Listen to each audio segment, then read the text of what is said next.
Hello, everyone. I'm Andy McMillan, president of BACnet International. I want to welcome you to the first webinar of the Cybersecurity Acceleration Program. We have a broad audience today, some technical people, developers, and product managers. So we're going to try to take a middle ground in terms of technical depth.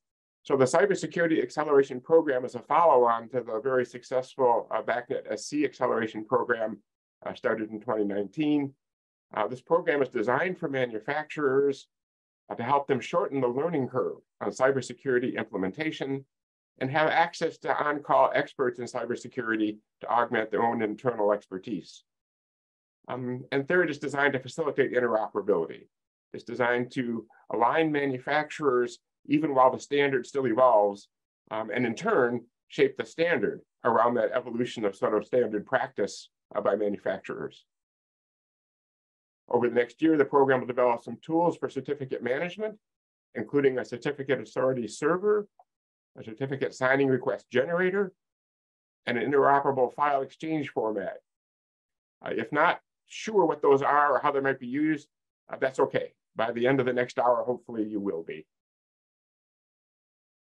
So participants in the program get access to early release prototypes to provide feedback on these tools, as well as a source code license when the tools are done. And participants also get to contribute to the learning and ongoing development from the continued evolution of the manufacturer's cybersecurity implementation guide that currently exists and will continue to grow. And of course, the Cybersecurity Acceleration Program offers a series of webinars to its members, of which this is the first. So this webinar will focus on three topics. We'll talk about security certificates and how they're used in BACnet SC. We'll talk about user needs and issues related to cybersecurity and deploying BACnet SC.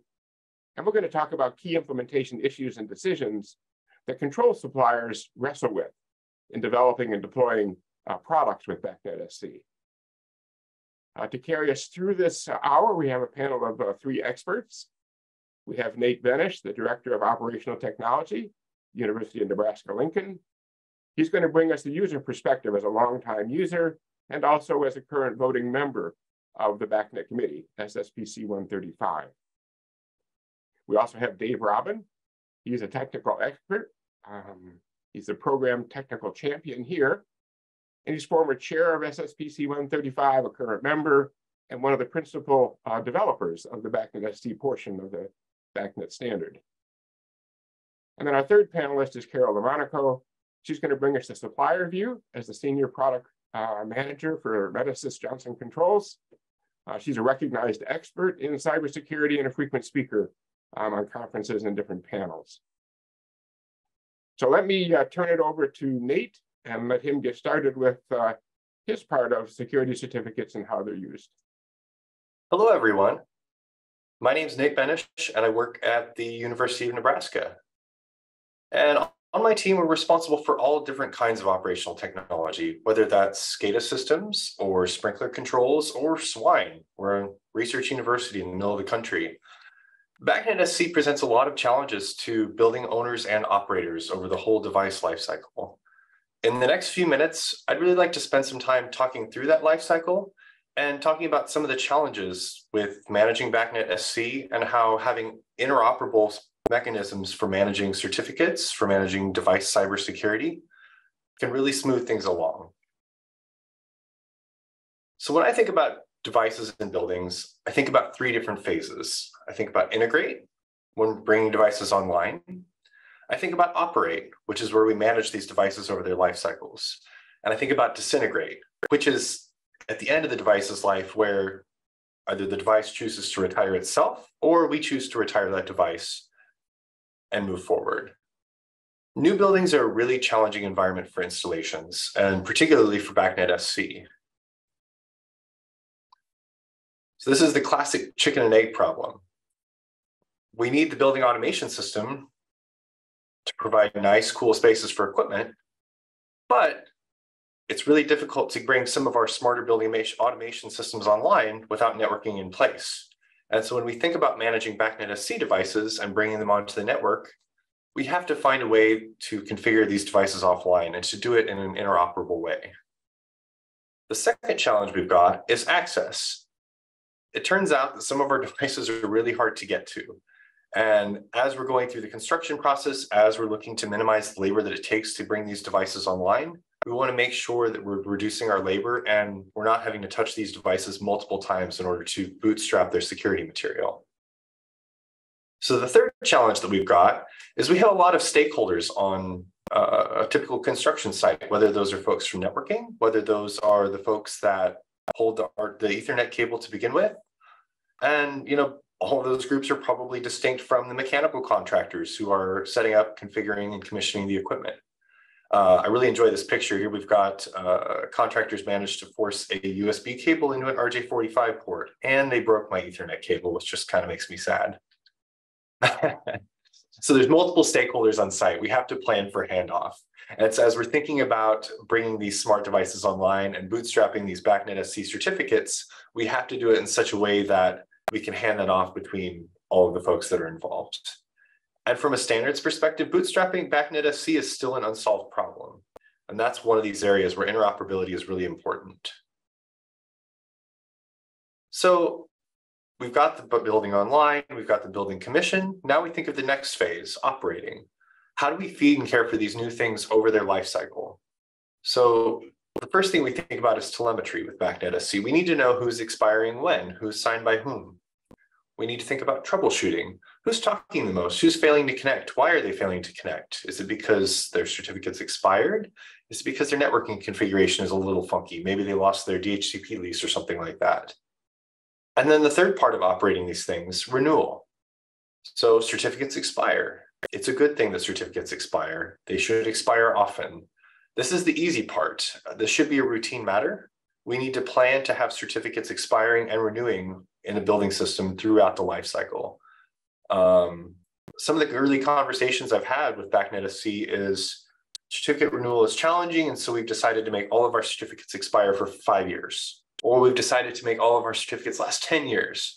And that's probably the wrong approach. We need to plan this into our management scheme. And this is challenging because managing material for mutual TLS for BACnet SC remains a really big lift.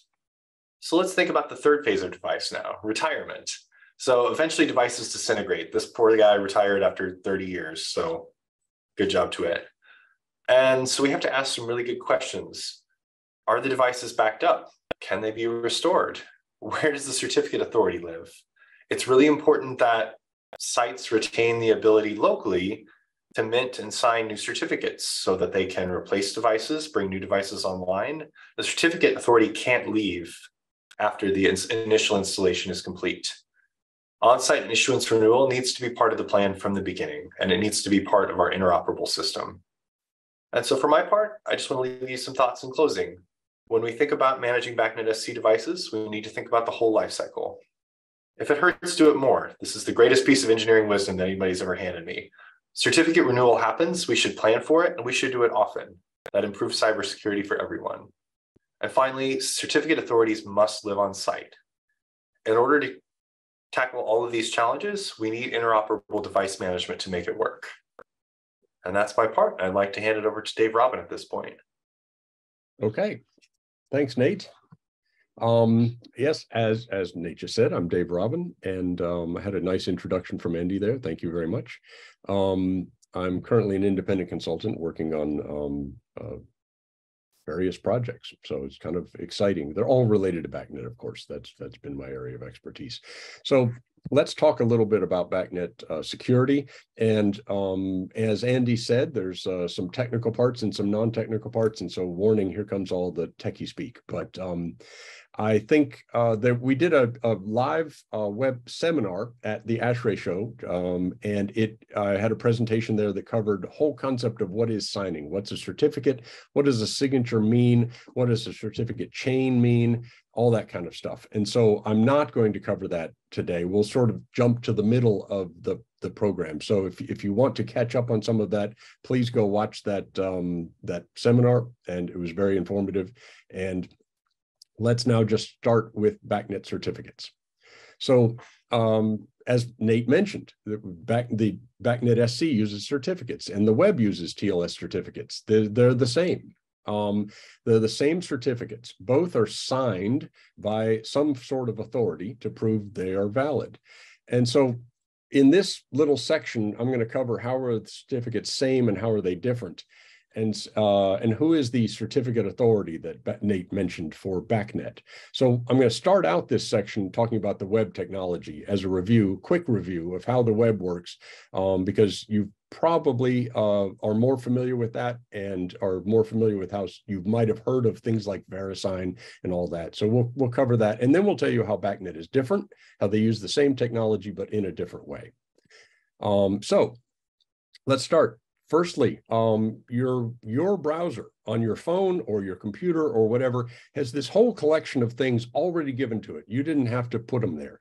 These are called the public roots of trust. They're public certificate authorities, and they have names like VeriSign, Entrust, DigiCert, even Let's Encrypt, you may have heard of.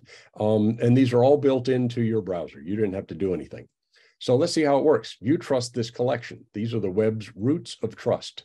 Now let's look at how it works for one. I'll just use VeriSign as an example.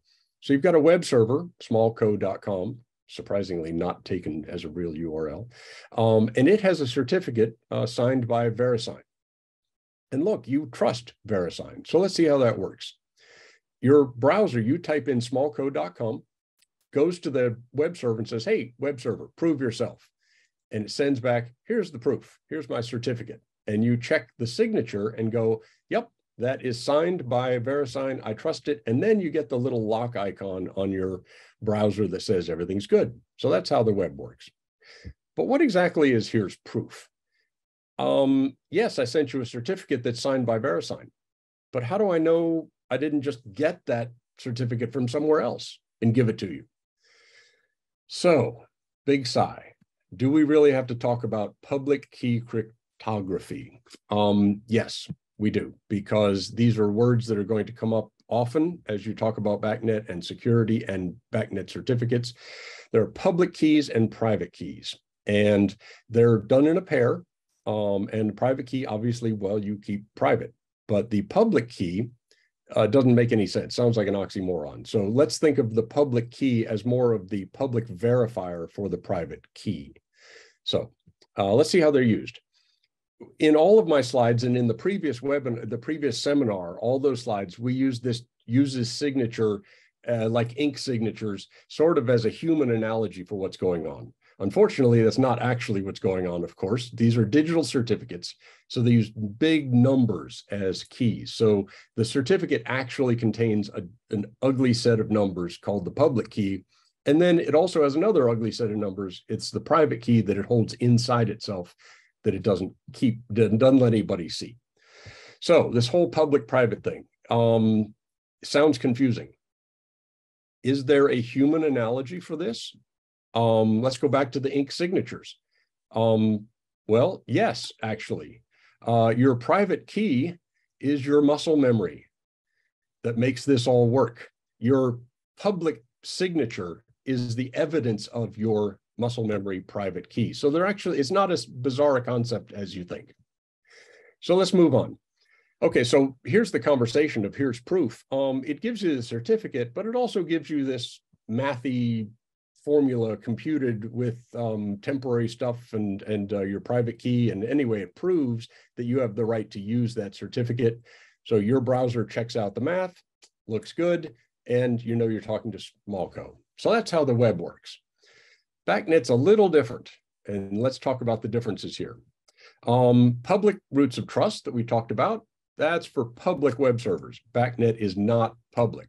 BACnet devices are not sitting out waiting to be hit by the public. So BACnet's circle of trust is not the world as the web is. It's a specific customer owner site or even one network. It's up to you as to how big you make the scope of trust. So that prevents a BACnet device from being taken from one site and put on another and just magically trusted. So we have to do this. It's scoped by the site. The key, though, and what Nate mentioned, is that the customer owns this keys. It's not VeriSign. There's no external cost to get these certificates because you're not going to an outside agency. The customer owns the keys, owns the private key that creates the signatures and mints the certificates without any external cost. So the customer becomes its own certificate authority. So I said at the beginning, who is the certificate authority for BACnet? And the answer is the site is. The customer decides who is the certificate authority. He creates one. And that signature is then used to decide to sign the device. I've got device 12 and router 42 over here. Those operational certificates are signed by the customer. Now, one little detail, you might have remember chains. The customer may choose to use chains. If the customer is a big customer that has an existing IT department, they have this root certificate, they call it, and they might want to give a BAS certificate that is an intermediate that signs all the BAS stuff. That's fine, but BACnet doesn't worry about the chain. BACnet only uses the last node in that chain. So BACnet's very simple. We don't talk about certificate chains. We just talk about the signer. So it's one signing certificate. So unlike a browser that goes one way, BACnet, both sides check each other out. Both sides have their own certificates. See, your browser doesn't. It's just checking the certificate of smallcode.com. In here, both sides have their own certificates. Both sides have these trust certificates, the signing certificate, and both sides exchange proof and mutually check each other out. So that's an advantage to BACnet.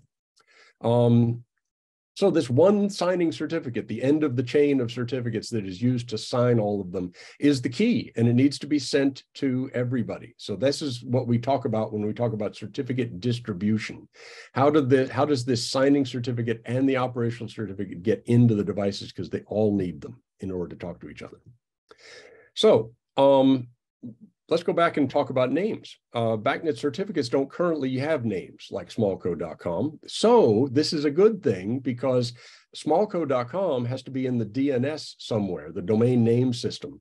So BACnet devices, you might think, if they have certificates, oh, now I got to go to my IT department and every one of my BACnet devices has to have a name, like, device 42.bacnet.wasamatu.edu. I mean, no. We don't need to do that. Don't need to involve the IT department. They don't have names in that sense, in that traditional sense. So only the signing certificate is used to prove that you're one of us.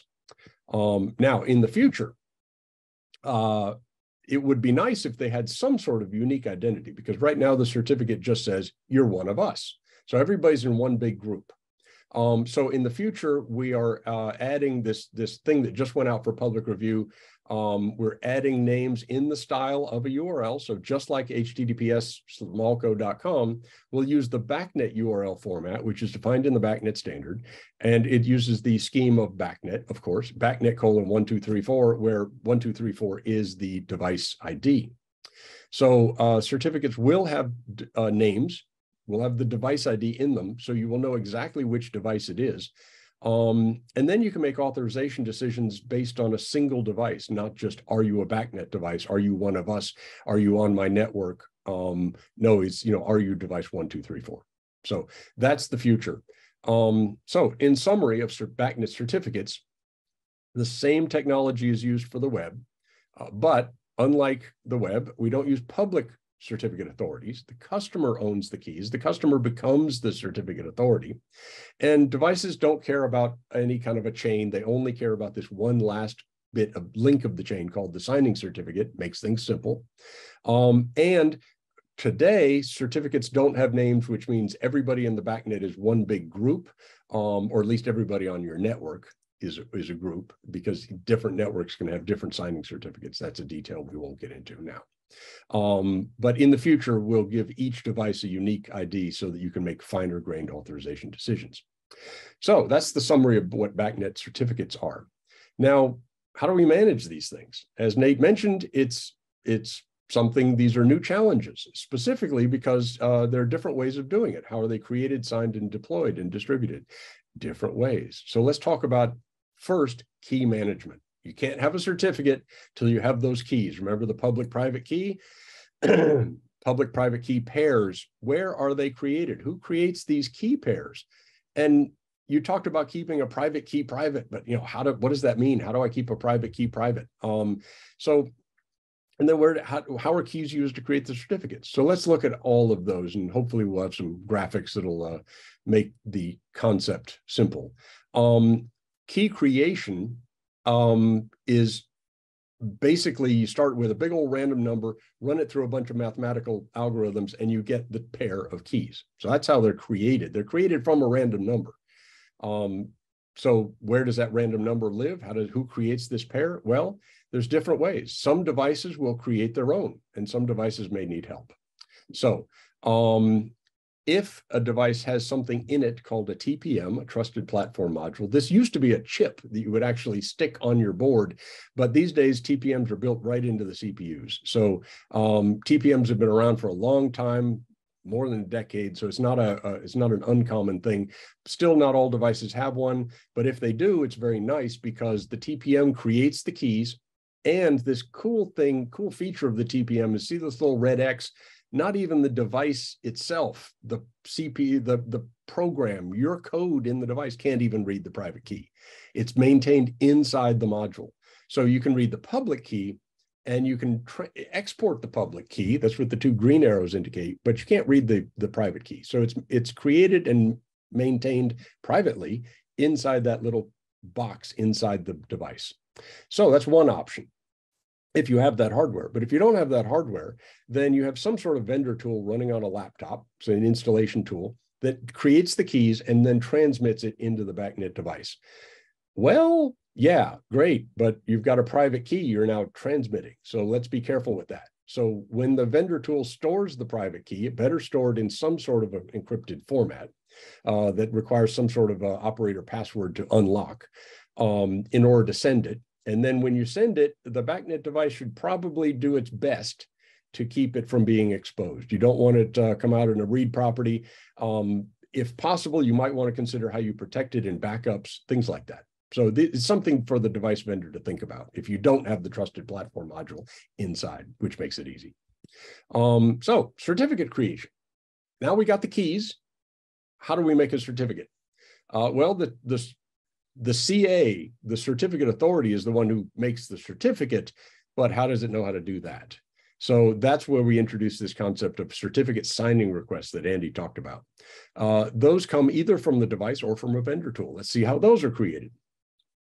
A CSR comes from the key pair, but where? So if you have a TPM, then you make it up and the TPM actually signs it for you. And then you export it. Say, okay, here's my CSR. So the TPM makes your CSR from your two keys that it keeps internally to it. Obviously, if you don't have one of those, then your vendor tool will combine its two and create the CSR. So in any case, now we have a CSR. What do we do with it? So in concept, the CSR goes to the CA, and the CA signs it, and you get a certificate, and then you poke the certificate into the BACnet device. Now, the cool part about the last step there is the certificate is public. You wave this around, you can move it anywhere you want. It's the certificate combined with the little orange private key that make it usable. So nobody can use the certificate unless you have that little private key. So the private key is in the device waiting for this certificate. So how does this flow happen? Well, it happens with, as Nate, I'm sure, would tell you about, SneakerNet. You put the certificate requests on a USB stick and walk them down the hall, or you email them somewhere, or you upload them to some web page somewhere, and we'll get to what that might be in the future. On the internet, you might have heard of Acme, probably not, it's a nerdy thing, but there's the automated certificate management environment, and that's something created by Let's Encrypt to let websites automatically get certificate signing requests. And they do that with some proof of ownership and some tricky stuff. But it's basically an automated service. So nobody's uploading, nobody's sneakernetting or emailing anything for a real website. Okay. So now there are different file formats for the different pieces, like CSRs, private keys, public keys. They all PKCS 10, 8, they all have their own formats. But yeah, you got a bucket full of them. If you've got 50 VAV boxes to sign, that would be really unmanageable for trying to email them somewhere or stick them on a USB stick or whatever. So we need some format for bulk requests. Here's a ton of CSRs to sign, please. And then the CA signs them and then sends them back in, okay, here's all your certificates. And in there would be nice to keep the private keys, encrypted, of course, things like that, so that we basically have your vendor created tool can create this, or you can create it by hand and then give it to Flow and it comes back and everything is all in one place. So that would be nice. We don't have that. It's we're thinking can be simply defined, just a zip file of stuff, well structured, well named, perhaps. We'll find out, but that's something that needs to be developed by this community and eventually, obviously, made standard in 135 and 135.1. That's the testing standard for BACnet. So that is the need, and I will now turn it back over to Carol. Okay, thank you, Dave. Well, today I'm going to cover some very important issues. You've heard the techie stuff and some overview panes that Nate described. But I'm going to tell you about some vendor issues and choices that will come along when you try to explain all this stuff to your customer, right? So we'll talk about the customer challenges. Do they even know what BACnet SC means, or all these certificates? It might blow their mind. Interfacing with their customer's IT department. I've been on many meetings with IT departments, and they do confuse how the web works and how BACnet works. And then just managing that, BACnet SC system. People got to understand if you had a device that's maybe only been running for 3 days and it's non-functional, you got to replace it, and that means you got to replace the certificate as well. And also dealing with other vendors. There could be 3 or 4 vendors on a job. Somebody's doing VSD, someone's doing the main project. You might have some BACnet meters. And then the last interesting piece is, how do you troubleshoot a BACnet SC system when you have this stuff is encrypted, messages are encrypted. And it may vary from vendor to vendor as well. So let's start with the customer challenges. Does the customer understand what BACnet is? SC is. I've had to explain a couple times. And then when they get real techie, I'm like, well, they'll ask me, can you send me the spec? And then I have to politely tell them, well, you can purchase it from ASHRAE. But, has the customer been keeping up his BAS system? And you try to explain what a BACnet building controller is and application-specific controllers. And all that stuff, and then, you might be surprised to learn that he's got 20-year-old, or 15-year-old BACnet devices, and no, they check with the vendors. They may not be upgradable. Some vendors are making them upgradable from BACnet IP to BACnet SC, but you've got to, kind of survey his system and understand that. Does the customer have a real inventory, a recent inventory of their system? Are they watching what comes online and not? Or else somebody has to go out there manually or with a tool and try to figure out what they have. Because part of cybersecurity is you first got to know what you have, and maybe the revisions and some other information before you can really manage it. And then, based on that inventory list, and like I said, it's not probably going to be just one vendor. There'll be multiple vendors. Someone has to ask the questions, can those devices be upgradable? And lastly, there might be some things that you find out, well, it's a big gas turbine in the central plant area. And no, that gas turbine controller is not going to be upgraded. There's no plans right now. They will eventually, but right now there's nothing. So you might have a mix of a system where you're still running BACnet over IP devices and BACnet SC, BACnet MSDP, and maybe some other protocols that need to be on that system. So these are all these challenges, and you'll get some customers that'll get it quickly, but some might be a little frustrated or overwhelmed. And I think as a product manager, I've always tried to make it simple and just try to simplify it. If I can, and just explain, hey, let's see what you got, and we'll see what it is, and then we'll go from there. The other interesting part is when you have large, could be a DoD site, it could be other government entities, or it could be just a large corporation or pharmaceuticals that have 12 other locations, and they want to be able to coordinate all these upgrades and, have a budget and a plan, multi-year plan to upgrade all these, So the other interesting part is getting on the phone and, explaining, kind of give a couple slides of overview. What is BACnet SC? How does it, the same as what Dave was explaining about the web, and what are the assumptions that BACnet has made about BACnet SC? Sometimes they want their certificates, and then you got to get into the weeds a little bit about the type of certificates. Not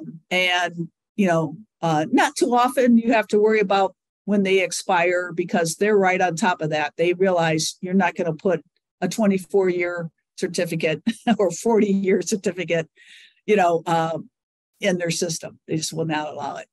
But you have to ask the question, are you able to create these certificates and manage them? We'll have tools eventually. And as Nate was saying, and Dave, the need for a site CA, to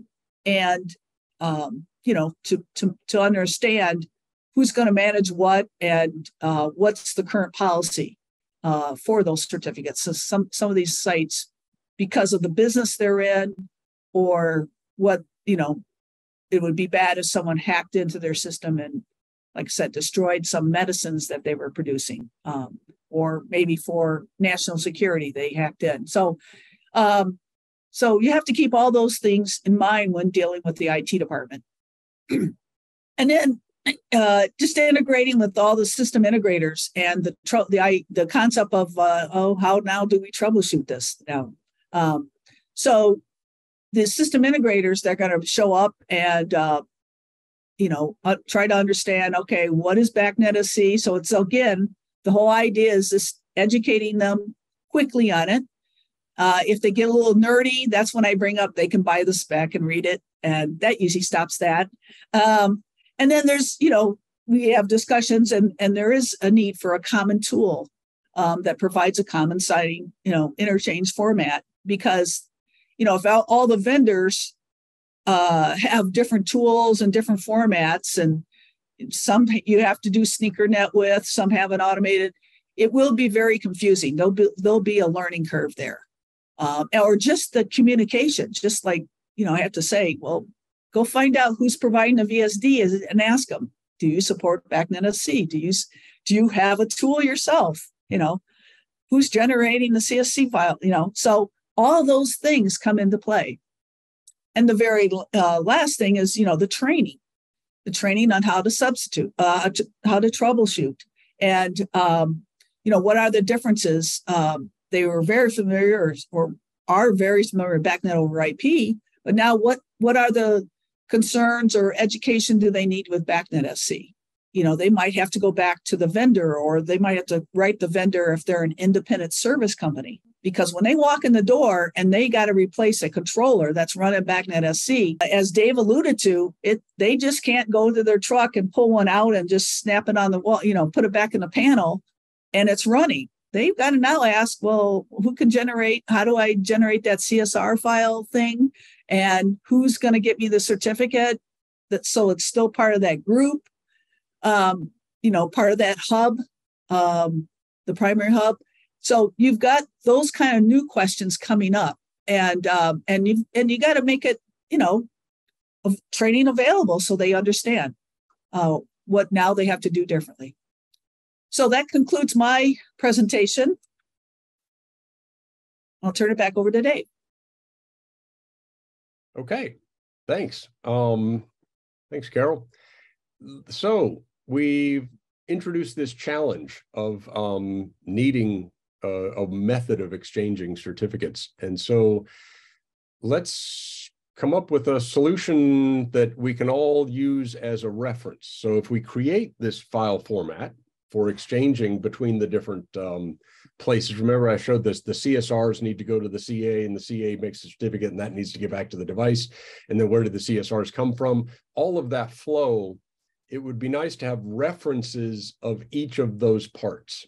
In other words, a reference implementation for the creation of the keys for a device that can't create their own. And then the packaging of the CSR and the validity of the CSR and the validity of the keys that are generated to create the CSR. And then the actual signing process would be great if we had a reference that you could send this package of CSRs off to, and then it would bring you back with the certificates. Now, the interesting thing is certificates can even come back in different forms. I mentioned that there's some standards, but you could get a certificate in a variety of forms. They could be packaged. There's a PKCS 12 format that packages it with the private key. So those are the kinds of options where one vendor might go down one path and say, oh, well, we always, come back with PKCS 12s. And then another said, well, no, I need the raw certificate format. I can't unpack that. My tool doesn't know how to deal with that. So we, as a group of vendors and customers, need to decide on what the interoperable exchange of this information is. And I think it can be very simple, as long as we all just agree on what it is. And for one thing, I should mention that we don't want to invent anything new here. All of this is kind of a wrapper around the OpenSSL mechanisms. And OpenSSL is a command line utility and a library that you can build into your code that is sort of the industry standard for stuff. You can tell it how to produce its results, but the results will be, everybody agrees that they're the correct results. So OpenSSL is the gold standard for creating and signing keys and certificates. So what we're talking about here is this reference implementation of the various pieces will all use OpenSSL under the hood so that we can be sure that it's conforming to industry best practices and something that's reproducible on someone else's machine as well. So we've created something called the Certificate Authority Reference Implementation, or we will be creating something called this, CARI, and it will provide all those functions. But in the high level, it's split into two parts. You can think of it as the builder and the signer. So let's talk about each one. The builder can either, both of these were designed as web technology, so they have web front ends, but they can run either locally on your laptop or they can be set up as a web server. So the builder, of course, is just building this thing up. It's not doing any signing or anything. So anybody can use it. There's no user account needed. I can give it to you on a download. You can download it from the web and fire it up on your local laptop and use it to build this exchange format. So for internal keys that you got from you pulled the CSRs out of the device because the keys were generated internally, you just drag and drop the CSRs into the right place, into the builder, and it builds the zip file basically that's going to go off to the signer. That's the easy way. For externally generated keys, the builder can actually be the tool that will create the key pair for you. And from that key pair, it will then create the CSR internally. You don't need to drag and drop anything there. And of course, the private keys, as we said, will be encrypted when they're stored on disk or stored in the zip file. And the passwords are not stored by the builder. So again, anyone can use it. There's no accounts needed. So that's basically, you build up this exchange file full of certificates and or keys. But you can also use this to check the format that came from somewhere else. So the builder is also a builder / editor. Instead of dragging CSRs into it and saying new, you say open an existing exchange file. So you drag and drop an exchange file into this thing, and it will unzip it and unpack it and sniff all the CSRs and the keys and check everything out, make sure the CSR doesn't have a little flag in it that says, I'm a certificate authority. These are the kind of mistakes that are easily made. A CSR is a format that doesn't care about its content. And so you could have some bad things or bogus things in there. So this will sniff your CSR, make sure you produced it correctly, and before it sends it on to the signing authority. So where did this exchange zip file come from? It could have come from another CARI builder, could come from your vendor tool that uploaded all the CSRs out of the device, or you can actually create it manually. We're envisioning that this format is a zip file format that you can, with proper naming, you could create on your own directory and zip it up. And then, but then you present it to the builder and say, did I do this right? And it'll go, no, your multi-port router thing is not named properly. You know, the signer's going to reject it, things like that. So it's a verifier, an editor, and that's all what the builder does. Now let's look at the signer. Now that you've got this exchange file format, you send it to the signer. Well, the signer is the certificate authority. It has the keys to the kingdom. It stores the private key that is used to sign the certificates that are going to go down to the device. So this is the one that definitely is not run by anybody. It's only run by the administrator, whoever's in charge of signing certificates. And the private key must be protected, of course. So it's always stored on disk in an encrypted format. So when does this key get decrypted then? How is the key used? How does the signer work? Well, we think that it might be nice on some jobs, and I'm going to start with the more advanced case first, and then we'll talk about the other one. You can imagine a large installation with multiple installers doing their thing, getting multiple exchange files. This guy's got 50 VAB boxes today. That one has 20 tomorrow, that kind of stuff. Different people, they all have accounts to sign into the signer, and they submit their exchange files up to it. Now, that means it's running live, and they want their answer right now because they want to get off the job. So in that case, large installations, large customers would stand up their signer as an automatic mode. So in the signer in automatic mode, checks who the users have to log in. This is a real website with its own certificate and everything. Users log in, prove who is requesting. They then submit their requests, and the policies will be per user. So expected device range, for example, will be automatically granted. If you try and make a device, somebody tries to get a certificate for device 5, and we all know that 5 is the workstation, the main server, is like, no, you can't, so be rejected. So device number ranges are good. Also, device numbers that can't be reused, because that would imply maybe somebody's doing something bad or making a mistake. So that requires manual intervention. So things that match the policy, though, are automatically approved. Violations get queued up for manual approval. So in this mode, this automatic mode, the signing key password is provided when the server is launched, and then it hangs around in memory. So that means that this server, again, this is only for big customers, big installations, but the server would be running in a protected server room somewhere so that somebody can't walk up and try and do a memory dump or something on it. But remember, the private key is never stored on disk except in an encrypted format. So let's talk about the other mode. Maybe if you're a little more paranoid, you don't want anything automatically signed. You don't mind people being delayed a little bit on getting their answer. So in manual mode, the server just queues up all the requests in a list.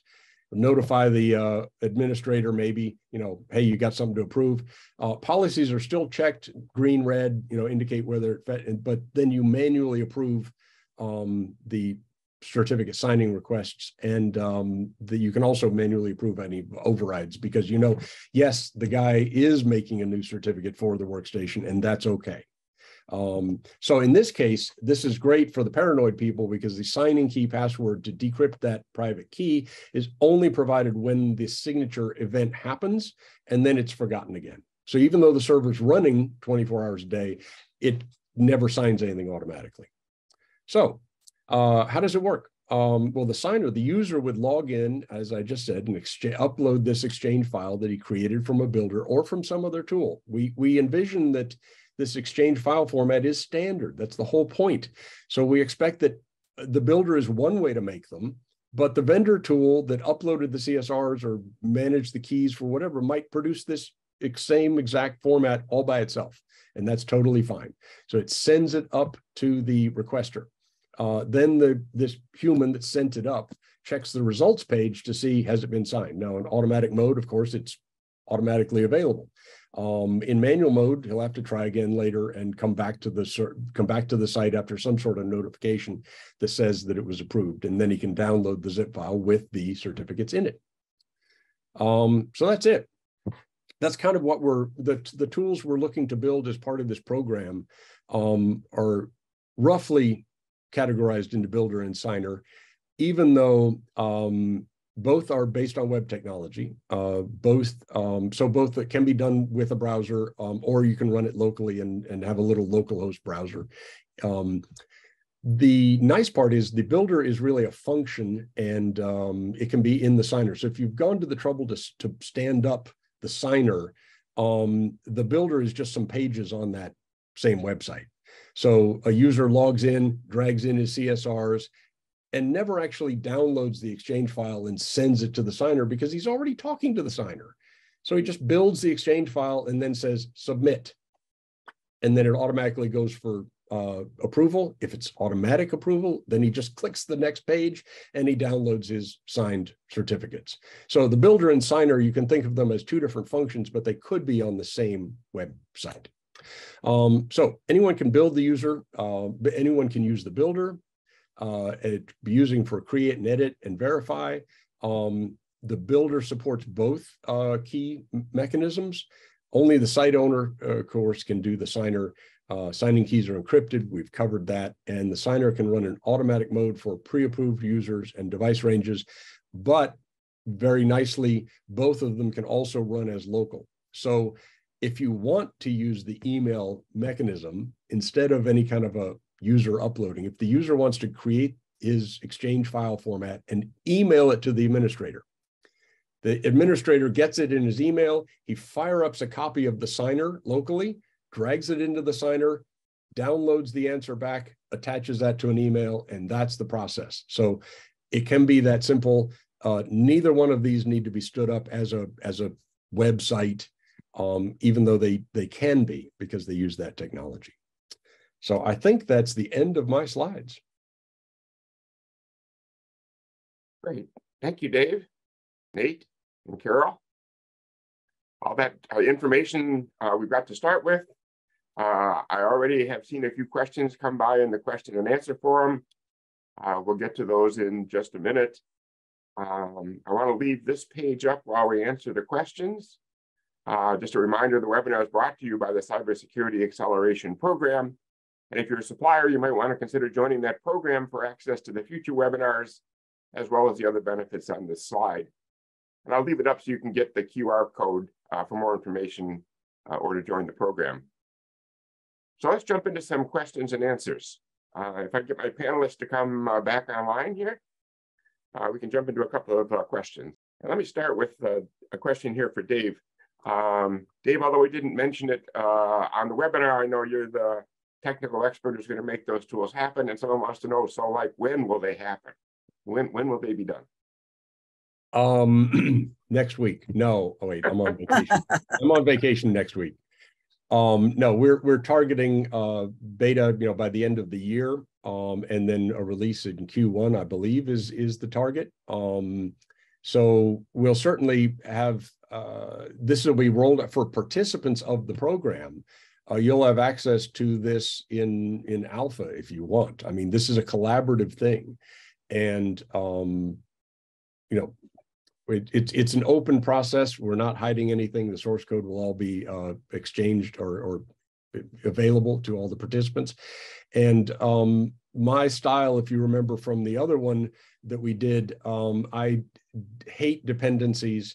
Everything I write is effectively from scratch. This web front end will not use any. You don't have to make a giant religious decision whether it's Angular or React.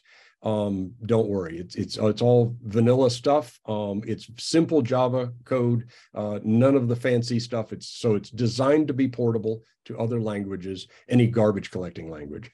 So that's it. It will be available in pieces as it comes out. Thank you. Toward the end of the year. Scott has a question that I think maybe Nate should start with, and other people might want to chime in, but Scott points out that Backend SC has the ability to revoke a certificate, a revocation process. So given that, why is it a bad thing to have long life certificates and avoid the renewal process? That's a really good question. So to Scott's question, the story around certificate revocation is actually not as well defined as you might see in other environments. And so if you can consider a bunch of embedded devices that pretty much only speak BACnet. They may or may not have a way to reach out over HTTP and be pulling like certificate revocation lists like you might see typically from a web browser or something like that. Or actually in the case of Chrome, it's actually pushed down, but that's a different story. And so my interest in short-lived certificates, which may or may not represent the interest of everybody on this panel, but is that we can kind of manage the risk of not having a quick solution for revoking certificates. Anyone else want to chime in? Yeah, I had a few. Go ahead, Dave. I would just wanted to say certificate revocation is a optional feature in BACnet SC and is beyond the scope of the standard. So there is no, you can use various methods if you want, but it's generally vendor specific. So there is nothing standardized about revocation. And it is always a challenge. I mean, I was just at the IETF meeting last week. They're constantly trying to come up with new ways of revoking certificates. And one that was presented was this array of bits and compressing, and it was there. It's a challenge to revoke certificates, and the internet hasn't actually quite figured it out yet as well. So there are a variety of ways. So we did leave that vendor specific because we did not want to bog down the standardization process within BACnet. So that's something that we'll see in the future, I'm sure. Another interesting question. The whole point of BACnet SC is to limit communication to the devices that are allowed on your network. So if you build, I have two buildings on the same campus built at different times, or at least the systems are built at different times with different CAs. Mm-hmm. How are they ever going to talk to each other? Well, I might take that one. So it depends how they're laid out. Like if one is a primary hub with, I'm going to use some BACnet SC language with, 200 nodes, and maybe the other building is a separate nodes. There are some routers that you can use, or you change the configuration. So there's a lot you can do with that kind of implementation, but it may very well be that you intended to have one network separate from another, and then when you need communication between the two buildings, you would use a router of some sort to implement that. If I can expand on that a little bit, something really important to keep in mind is that you're only locked into a particular certificate authority for a given BACnet network. Mm-hmm. And so there's no rules anywhere that say that across your entire internetwork, all of your different buildings, you have to use the same CA. It's only devices that are participating in the same BACnet SC network link. Another question came up, this one from Felix, which is the question of the simplicity of the current BACnet SC specification that doesn't really deal with chains is simple, but is there a plan to expand that to deal with chains in the future for large organizations that might find that useful? I'll take that, I guess. We support chains in large organizations that find it useful. In other words, if you're going to a DoD that has a root and it has an intermediate, and then it has an intermediate just for the base, and then another intermediate for the base BAS system, that's all fine. Mm-hmm. And that is used, that triple intermediate is the one that's used to sign the BACnet certificate. Right. We're fully supporting chains in that we embrace that the customer might want to do that. But in terms of validation, the validation in the device is only one level back. The purpose of, and this was in my earlier talk about when I did talk about chains in depth, I said that the reason you do it with chains on the web is so that you have the root of trust, and then you don't know how many intermediates there are. And when you go to smallco.com, and Smallco could give you his certificate and 3 of the intermediates all the way back to VeriSign. And so, or he could give you just Smallco, which was directly signed by VeriSign's root. Wouldn't happen, but he could. So it's up to the end device as to how the chain works. In BACnet, we know how it works. And so we distribute the immediate signing certificate to everybody. And there's no reason for a device to present the intermediates. The device only has to present the last one. It's different. It's just a difference in how the web works, because in the web, your browser is going to people that he doesn't really know, and he doesn't know how many levels it has. Whereas on the web, we know everybody's using the last level, but the customer can have as many levels as he wants. Right. Thank you. That certainly clarified it for me, hopefully for our participant also. Another question that came up was, is Cary a paid tool, and where will we get it? And I'll take this one myself. Cary is a part of the program. So all participants in the program will get a copy of Cary and the source code and a license to use that as they want to, either as the basis for their own product or as a standalone tool that they offer to their customers or to their integrators. So for participants, it's just part of the program. That's the intent. So there's no charge for it at all, other than the program cost itself. Another question related to the BACnet committee. Is the BACnet committee itself working on mandating some renewal for BACnet SC? And I'm guessing that means in terms of frequency of renewal. I can try this one, Dave. Sure. No, the long and short of it is no. Addendum CC to 135/2020, which is the latest version of the standard. Addendum CC added an interoperable means to replace certificates over the wire. And so all the plumbing is there, but in terms of a ready-made tool, the standard doesn't generally specify tools. I think we have time for no more questions, but that's okay. Sometime in the next week, all of you who are attending the webinar will get an email from BACnet International that will give you a link to a page where those questions are answered, and also a link to a page where the recording of this webinar itself will exist. So if you want to revisit it, you can. In the meantime, there are other recordings on cybersecurity for BACnet and building automation. You can go to the BACnetinstitute.org and search there for some, or the BACnet International channel on YouTube, and review some of those other cybersecurity related webinars and recordings. So again, I want to thank our panelists. We really appreciate your contribution of time and expertise on this complicated subject that we need to make simple enough for us regular people to understand. And thank all our webinar participants for your contributions of questions and attendance. Have a great day.